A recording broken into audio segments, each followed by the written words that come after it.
तर मित्रांनो, आज आपण चाललेलो दंडोबाला, कारण की आज नवीन गाडी घेतल्यापासून आपण गेलोच नव्हतो, कारण की श्रावण महिना होता आणि तिथं खूप गर्दी होती, स्टॉल लावलेले होते, देवापाशी गाडी जात नव्हती. म्हणून आज आपण खास नवीन गाडी आणल्यामुळं आपण चाललो आहे आणि त्या निमित्तानं अभिषेक करायचा आहे, म्हणून आज चाललो आहे.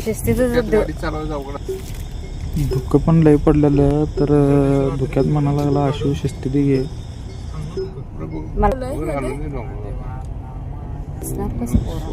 धुक्यामुळं काय दिसना झालं आणि आशू म्हणायला लागला हळू घे.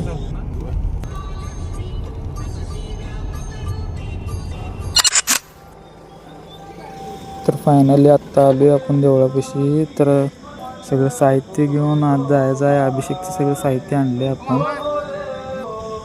बरोबर 4:30 वाजलेले. भटजी म्हणाले की चला अभिषेक घालूया. तेव्हाच सकाळी सकाळी प्रसन्न गाणी लावलेली आणि प्रसन्न वातावरण होतं.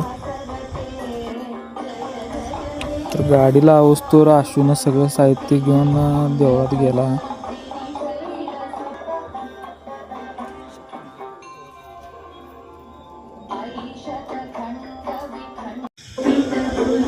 तसं तर मी दर सोमवारी येतोय, पण आजचा सोमवार स्पेशल होता, कारण की आज आपण श्री दंडनाथ महाराजांचा महाअभिषेक घालायचा आहे. त्यामुळं आम्ही सगळेजण आलतो घरातली. तर चाललोय आज. शनिदेवांचं पहिला दर्शन घेतलं, नंदीचं दर्शन घेतलं, त्रिशूळाचं दर्शन घेतलं. पुजारी म्हणले गाभाऱ्यात सगळं साहित्य घेऊन चला, तुमचाच एकट्याचाच आज महाअभिषेक आहे.